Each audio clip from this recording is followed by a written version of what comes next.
सौरभ अगदी बरोबर आहे। आपण पाहायला गेलं तर या पहिलेही अशाच प्रकारे अक्षय शिंदे हा देखील त्या ठिकाणी त्या जेलमध्ये होता आणि बाहेर काढताना त्याचा एन्काउंटर झालेला आणि त्यानंतर परत पुन्हा एकदा अशाच प्रकारच्या गुन्ह्यामध्ये अडकलेल्या अशाच प्रकारच्या गुन्ह्यात असलेल्या गवळी या गवळीची देखील आत्महत्या झाली। त्यामुळे कायदा सुरक्षा आणि जेलमध्ये अशा प्रकारचे कायदा सुरक्षेवरती प्रश्नचिन्ह निर्माण होत आहेत आणि जेलमधली सुरक्षा सीसीटीव्ही हे वाढवण्यात यावे अशा प्रकारची मागणी देखील सर्वत्र होत आहे। सौरभ, ठीक आहे। कल्याणमधल्या अल्पवयीन मुलीवर अत्याचार प्रकरणात विशाल गवळी हा आरोपी होता। तळोजा कारागृहात त्याने आत्महत्या केलेली आहे। तळोजा जेलमध्ये पहाटेच्या सुमारास गळफास घेतल्याची माहिती आहे।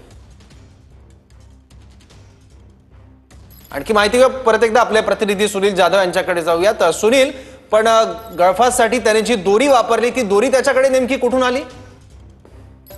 प्रकरणात तळोजा पोलीस जे आहेत ते आता त्या ठिकाणी पोहोचलेले, तळोजा जेल प्रशासन आहे ते प्रशासक त्या ठिकाणी पोहोचलेलं आहे आणि कशा पद्धतीने पहाटेच्या वेळेला गेलं यासाठी पोस्टमॉर्टम रिपोर्ट घेतले आणि कुठल्या पद्धतीने, कारण कारागृहामध्ये अनेक कैदी असतात आणि त्या कैदीची नजर चुकून अशा प्रकारचं कृत्य करणं हे म्हणजे त्या पद्धतीने कायदा सुव्यवस्थेवरती मोठं प्रश्नचिन्ह आहे आणि ज्या पद्धतीने केले त्यांनी कशी आत्महत्या केली काय केली याचा तपास जो आहे तो आता सध्या सुरू आहे। सौरभ, ठीक आहे सुनील, धन्यवाद या माहितीबद्दल। तर कल्याणमधल्या अल्पवयीन मुलीवर अत्याचार करणाऱ्या विशाल गवळी याने तळोजा कारागृहात आत्महत्या केली आहे। गेल्या 3 महिन्यांपासून तो तळोजा कारागृहात होता। तळोजा जेलमध्ये पहाटेच्या सुमारास त्याने गळफास घेतल्याची आत्महत्या आहे।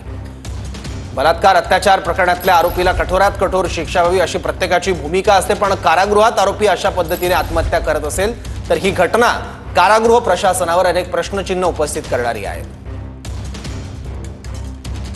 कल्याणमधील अल्पवयीन मुलीवर लैंगिक अत्याचार करत तिची हत्या विशाल गवळीने केली होती। विशाल गवळी 3.5 महिन्यांपासून तळोजा जेलमध्ये कैद होता। बलात्काराचा प्रयत्न, छेडछाड, लैंगिक शोषण असे अनेक गुन्हे विशालवर दाखल होते। कल्याण पूर्व परिसरात त्याची दहशत होती। विशालच्या दहशतीमुळे काही कुटुंबांनी स्थलांतर केल्याचीही माहिती समोर आली होती। विशाल गवळी या विकृताला राजकीय वलय होतं अशी ही माहिती। आणि आता आणखी एक महत्त्वाची अपडेट येते या आत्महत्येसंदर्भात। तर टॉवेलच्या मदतीनं आरोपी विशाल गवळी याने गळफास घेतल्याची माहिती आहे। कुठलीही दोरी किंवा सुतळी त्याने आत्महत्येसाठी वापरलेली नव्हती, तर उपलब्ध असलेल्या टॉवेलच्या सहाय्यानं विशाल गवळीने गळफास घेतल्याची माहिती पुढे येते आहे। टॉवेलच्या सहाय्यानं विशाल गवळी याने तळोजा कारागृहात गळफास घेतलाय। पहाटेच्या सुमारास त्याने टॉवेलच्या मदतीने गळफास घेतल्याची माहिती पुढे येते आहे।